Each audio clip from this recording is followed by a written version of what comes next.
Hello प्यारे students, कैसे हो बेटे आप सब। बेटा आज हम क्लास 10th का चैप्टर फर्स्ट पढ़ाने जा रहे हैं जिसका नाम है अ लेटर टू गॉड और जिसके राइटर हैं जी.एल. फर्नांडिस। बच्चों ये चैप्टर बहुत ही इंटरेस्टिंग है और मैं आपको बता दूं ये चैप्टर कभी हमने अपने बचपन में पढ़ा था। बहुत ही इंटरेस्टिंग चैप्टर है, अगर आप इसे सीखेंगे तो आपको और ज़्यादा मज़ा आएगा।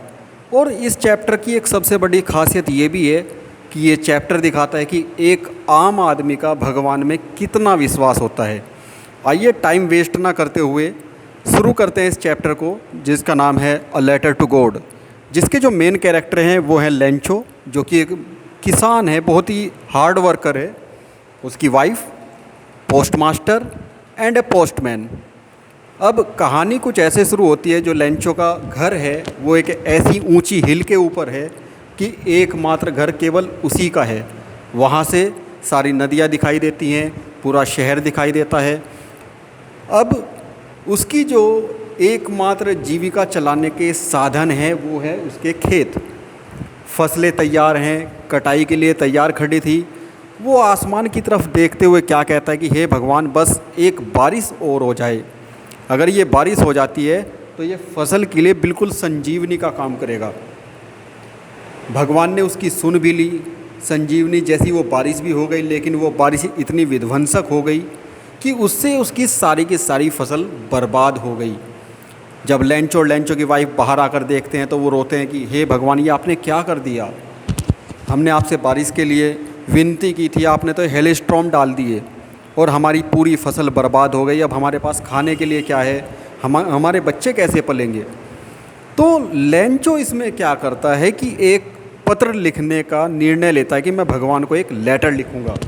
क्या करते हैं, भगवान को एक लेटर लिखता है और उसमें क्या लिखता है कि भगवान, आपने जो इस बार बारिश की है उसकी वजह से मेरी सारी फसल बर्बाद हो गई है और मेरे पास अब जीविका चलाने का कोई भी साधन नहीं बचा, कुछ भी नहीं बचा, मैं क्या करूं। प्लीज़ आप मुझे 100 पीसोज सेंड कीजिए।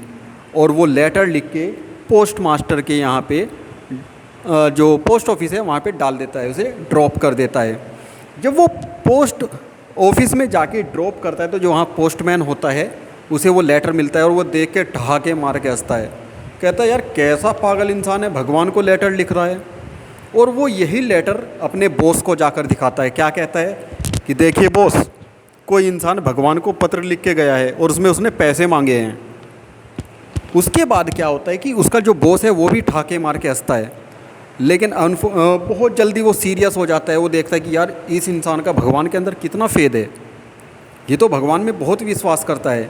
वो पैसा कलेक्ट करने की कोशिश करता है, बट अनफॉर्चुनेटली वहाँ पर उसे केवल 70 पीसोज ही कलेक्ट हो पाते हैं और वो उसे एनवलप में रख के दे देता है अपने पोस्ट मास्टर, जो उसके पोस्टमैन हैं, सॉरी। नेक्स्ट डे लेंचो आता है पोस्ट ऑफिस और बिना किसी झिझक के, बिना किसी डाउट के सीधा आके पूछता है भाई मेरा कोई लेटर आया, मेरा कोई मनी ऑर्डर आया। तो पोस्टमैन कहता है ठीक है, ये लीजिए आपका ये लेटर आया है। वो कहता है भाई इसमें तो पैसे कम हैं, अब मैं क्या करूं यार, मैंने 100 पीसोज मंगाए थे, इसमें तो 70 पीसोज हैं। वो कहते हैं आप मुझे एक पत्र और दीजिए। वो उस पर लिखते हैं कि भगवान, आप इस बार जो पैसा भेजेंगे वो मेल के द्वारा मत भेजना, क्योंकि यहाँ के जो कर्मचारी हैं वो बहुत ही करप्ट हैं और वो बीच में पैसा खा जाते हैं। उन्होंने 30 पैसोज यहाँ पर खा लिए हैं बीच में, आप डायरेक्ट मुझे भेजें। तो बच्चों कहानी का एंड यहीं पर होता है और कहानी बताने का मेन रीज़न ये है कि अगर आपका भगवान में विश्वास है तो वो किसी न किसी रूप में आपकी हेल्प करने ज़रूर आएंगे।